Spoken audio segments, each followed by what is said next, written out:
Hello and welcome to Frost Over the World, and a program which is, naturally, dominated by the continuing unrest in North Africa and the Middle East.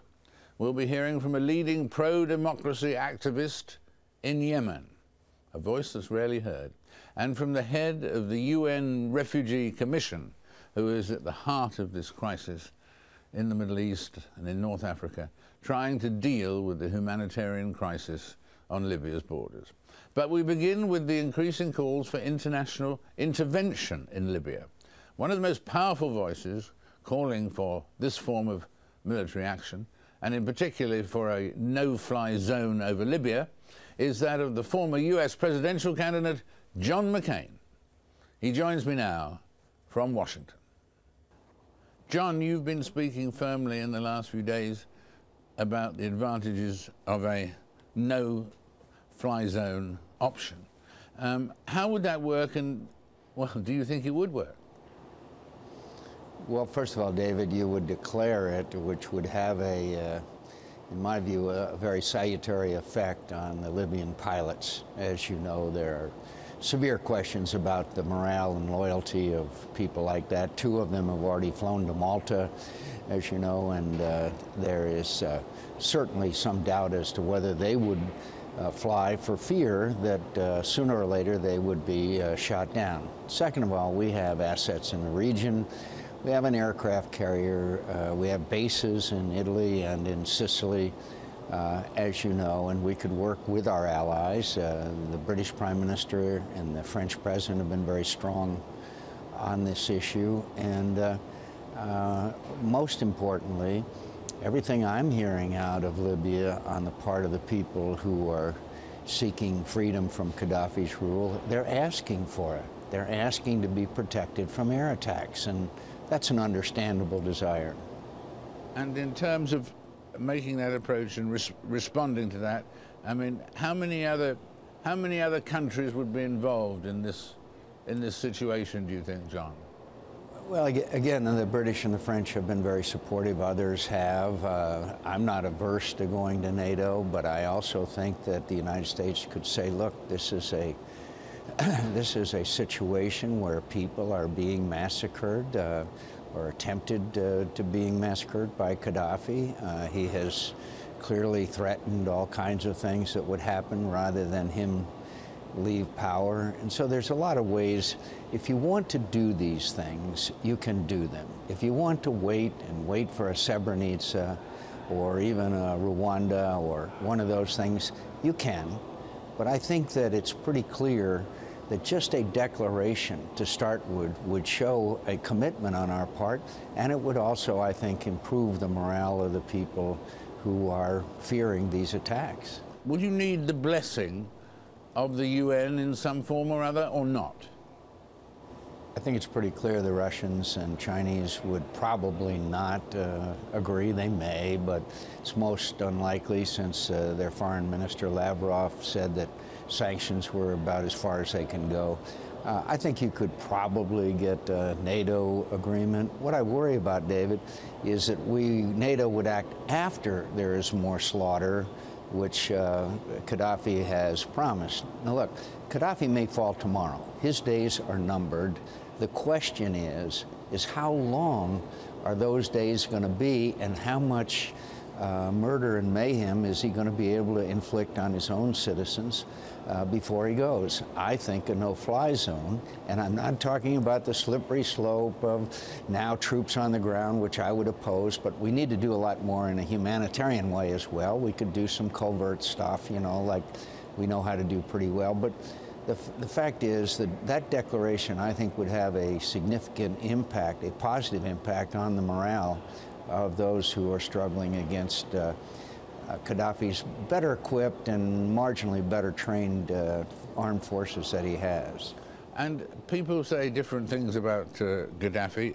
You met him, I think, in 2009. Do you think of him as intelligent, in control of his faculties and so on, or do you see him as delusional, or a man taking the wrong track for good reasons or bad reasons? I mean, how do you sum up the man who could be your adversary? Well, I think anybody who's able to maintain power for 42 years, you should not underestimate. Yeah, I think there's a degree of insanity. You and I are old enough to remember that Hitler was insane too, and so was Stalin, and so have some other very successful and brutal dictators throughout history. But I view him as capable. And I view him as a person who has access to huge amounts of money. And I think he's dispensing a lot of that money now to maintain the loyalty of his mercenaries and perhaps his troops. And again, his forces are not well trained and they're not well organized, but they're a lot better trained and a lot better organized than those civilians who are rising up to try to assert their freedom. That's why I worry to some degree about a possible stalemate, which would then entail significant bloodletting. But please let me be clear, I am not predicting the outcome of events, but I do agree with the President of the United States and the Secretary of the State, Gaddafi must go. And what about the situation, should people look at the situation of the rebels, brave, the rebels and so on, but sometimes underarmed. Should the West, for instance, support the rebels, if not with soldiers on the ground, but at least with weapons?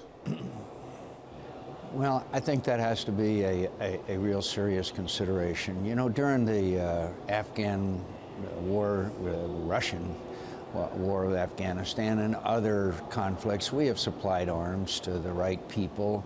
Obviously, there's not a degree of cohesion or organization now that would make that easy. I think we could supply them with things like satellite imagery. I think we could, but right now, I think one of the best things we could do is provide them with the moral support that, and they pay attention. They pay attention to what the United States of America says and what we do. And what about the situation with Hugo Chavez and getting involved in this situation somewhat, which is an unusual surprise development and so on, but does that have any meaning to play in all of this? Well, as you know, he and Gaddafi have a very close relationship. I was very relieved to see him agree to mediate. That pretty well wrapped up any problems that I might have had with the situation. Let me just say that I think that Chavez is a marginal player here, and it's pretty obvious that he's just sort of weighing in with some rhetoric. The people of Libya will decide their future. I'd like to see them have the kind of assistance that would prevent them from being ultimately killed and maybe ultimately massacred from the air, and I don't think it's that difficult for us to do. It's complex. We'd have to take out the air defenses, which are not that strong, by the way, that the Libyans have, and we would have to do some other things. But overall, I think the world's greatest military power ought to be able to handle this situation fairly well. But it could become a bombing battle, in a sense. I don't think so. His Air Force is very small and weak. His air defenses are there, but I don't think they would pose a significant challenge. And again, you know, there's always the psychological aspect of war. If I was a Libyan pilot and I was told that if I fly and attack my own people, that the chances are the United States sooner or later will make sure that that doesn't happen again, I think that could have a very ameliorating effect on their desire to carry out Gaddafi's orders. And if we don't, John, if we don't do the thing that you're talking about the no-arms situation and so on, is it possible that in that situation, although he seems to be having his back to the wall, he's trying to attack the east now and so on, if we don't do something like supporting the no-fly zone, is it possible that Gaddafi could come out of this situation the winner? I think it's very unlikely. But look, predicting these things and the outcome is a very difficult business, and I'm very reluctant to. I believe in ultimately that the people prevail. I believe that ultimately they have thrown off the shackles of this brutal dictator and that they will prevail over time. The question is, how long and how many innocent people are going to die before that event happens? And I think that that time frame could be shortened by responding to the requests of the people who are fighting and dying in Libya as we speak to impose a no-fly zone so that they can't be shot at and killed from the air. It does underline the fact that issues of foreign policy and so on do impinge on the elections in the United States to a tremendous extent, really. Once again, foreign policy is top of the page. I think so, and I think that we have a wonderful opportunity here to help democracy take place in a part of the world that a lot of us didn't expect it anytime soon. I think that we are seeing social networking such as Facebook do tremendous things, and there's great danger of extremism taking over in many of these countries. But overall, I think that this is a day for us to rejoice with the possibility of democracy emerging in the Maghreb and the entire Arab world. John, thank you so much for being with us. Your wise words are greatly appreciated. Thank you so much, and we look forward to seeing you again soon. I look forward to it, David. Thank you. We'll return to Libya and the refugee crisis in particular in a minute. But first, we turn to another Arab nation facing street protests, Yemen. In the face of continued rallies on the streets of the capital, Sana'a, President Saleh has made a series of offers. First, the president declared that he would not run again in the next election, scheduled for 2013. But protesters reminded him that he said that before in 2005 and then changed his mind. Next, the president offered to establish a unity government. Again, his offer was rebuffed. So what do the protesters want? I'm joined now from Sana'a by a leading protester and activist, the lawyer Khaled Al Ansi. Mr. Al Ansi, welcome. Good to have you with us. What is it that you've turned down two offers the president made, but what is it you want to hear the president say? What do you want him to do? It is a simple wish. We want to resign. Now he spent 33 years in power. It is not a Republican country. He make it a kingdom country. We want him to leave the power. He owned this country and make it under his name and his family name, and make the people in trouble, in war, in conflict. I think we deserve to live a good life like other people, like other countries. He introduced this country as example for terrorism, for extremes, for kidnapping, for corruption, and now for Balatija. We are a good people. We love peaceful, we love democracy, we love freedom, and I don't know why he introduced himself during the last years as a role for the leader who respect human rights, who respect democracy, and when the people ask him to leave the power, to resign, he refused. So you think he should resign, to resign now, resign soon, not at the end of the year? You think he should resign soon and what, leave the country? Yeah, we ask him to resign now, not tomorrow, not after 1 hour. If we could to make him resign yesterday, we will ask him to resign yesterday. When we tell him to leave, we mean to leave the power. I am a human rights activist, and I will not ask any Yemeni to leave the country. And also, he has to stay in Yemen because we have the right to trial him, to investigate him about the bad thing that he did during his period in the power. So what you want to see is the organization, the government that takes over from the president, assuming he goes, you would like it to be a democratic government. Therefore, you'll presumably have to hold elections and so on. And so it may take a little while, a little time, before a new government can be operating. Yeah, he said the same thing in 2006. He is not from yesterday. He now 33 years in the power. It is a long time. If he can do something, he can do it in the past. Why now he want to continue? And I read, in fact, that Mr. Al Ansi, that in fact during a recent protest, that security forces actually attacked you with sort of electric shock batons and so on. Have you received that sort of treatment, that sort of violent treatment from the government as well?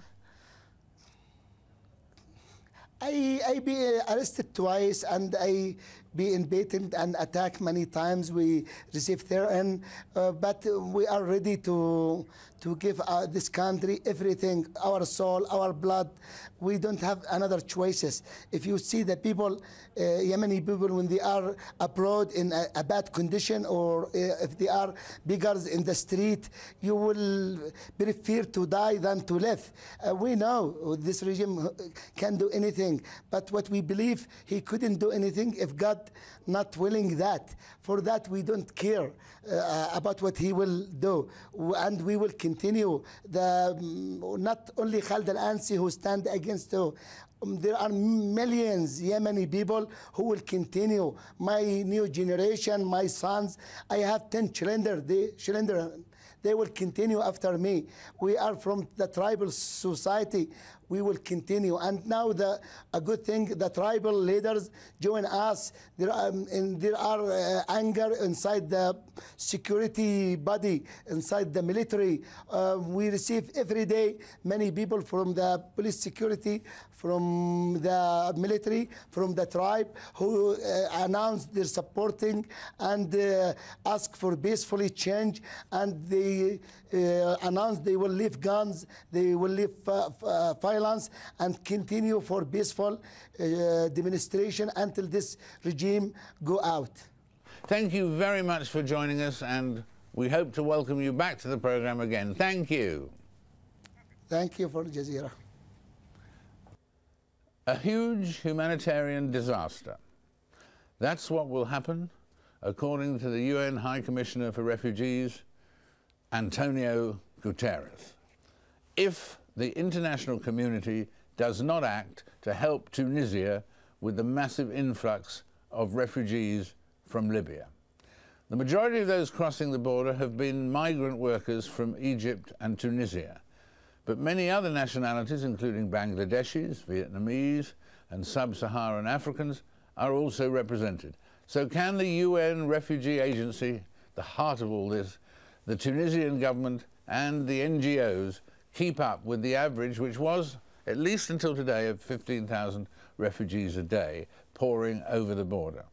Antonio Guterres joins me now, I'm delighted to say, from Geneva. Antonio, we read in papers today that the numbers may have dropped yesterday in terms of the numbers flowing or trying to flow into Tunisia. Is that true, and how great is the problem today? Well, it's true, and the problem remains the same today. We had a massive influx until 2 days ago, as you rightly said, about 15,000 per day. And all of a sudden, yesterday we had only 1,800 people, and today also the numbers are relatively small. The difference is that the Libyan side of the border, that was totally disorganized, became very well organized with a massive police and military presence in the border, on the way to the border. So we don't know exactly what's happening in Libya. We don't know if people are being refrained from crossing, if they are being detained somewhere on the way. The truth is that the numbers have indeed quite substantially decreased in these last 2 days. And so in that situation, obviously it's easier, not easy, but easier for Tunisia to cope with the problem today or yesterday, but it may blow up again as it was a few days ago? Or do you think that period of massive people attempting to flee from Libya, is that over? I don't think, unfortunately, it is over, because we know that there is a huge number, hundreds of thousands of people in the other side of the border that came from Egypt, from Bangladesh, from Vietnam, and from different African countries. The situation is now manageable. We still have more than 10,000 people, but now essentially from Asian countries, and we have started to fly to Bangladesh and to other destinations. But the truth is that we are afraid because we know that hundreds of thousands of Bangladeshis, other Asians, and especially Africans have not yet shown up. But we know that the situation in Libya is extremely unstable, and we are afraid they might come in big numbers. At the same time, if that changes into a full-fledged civil war, then we are afraid that massive number of Libyans will also cross the border. Until now, we had only about 4,000 Libyans in the two borders, but that number can increase dramatically, and we can have a massive outflow if indeed, for instance, there is a meaningful attack from Gaddafi forces to the east. Of all the things, the problems that face you at the moment, which is the most urgent or difficult? Giving people shelter, giving people food, I think that, or allowing them, leading them back to their own homes? No, the most dramatic problem we face is related to the situation of the people still inside Libya, and especially to those that are trapped inside Libya. We are particularly concerned with the Africans. There are hundreds of thousands of African workers in Libya, and very few have shown up at the borders.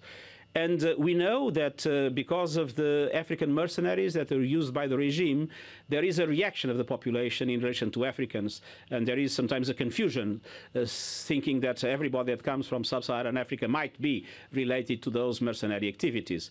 So we have received phone calls of people in a desperate situation, afraid of leaving their homes, and it is the situation of these African communities inside Libya that now corresponds to our biggest concern. We know that several thousand of them are in Benghazi waiting for a possible evacuation. They have not been accepted, or at least some of the nationalities have not been accepted in the boats that several countries have sent to Benghazi to rescue their own nationals. And we appeal for a generous attitude, both of the neighboring countries, of the international community as a whole, in relation to the Africans that, as I said, correspond to the most vulnerable part of the international community living in Libya. And so in this particular situation, you said a few days ago, but it's still true, is it, that thousands of lives are still at risk? I believe that thousands of lives, hundreds of thousands of lives are at risk. And I believe that of those lives, many cannot go back to their countries of origin. We are helping, as I said, tens of thousands of people to go back to Egypt, to Bangladesh, to Mali, to several other countries. But there are people from Somalia. It's not possible to send them back to Somalia. There are people from Eritrea that fled the regime. It's not possible to send back. There are Palestinians in Libya. It's absolutely essential, and I appeal both to the neighboring countries and also to the international community to open their doors and to be able to receive them. How long will this go on? When will we be talking about it in the past tense? In a year's time? 6 months? That is very difficult to say. Look at Côte d'Ivoire. You have two presidents in the same city for months, and the international community has not been able to solve this problem. Here it's much more complicated. The forces are much more relevant. The harms in the scenario are much more powerful. And the international community seems not to have the instruments to really stop the possible bloodshed that might occur. So indeed, we are very concerned, and we hope that the international community will be able to find a way to really stop this dramatic situation. Antonio Guterres, thank you very much indeed for being with us. It's a pleasure. Thank you very much indeed. And that, alas, is it for this program. My thanks to all of our guests. Do join me again for the next Frost Over the World. Until then, goodbye for now, and thanks again to Antonio and all the guests.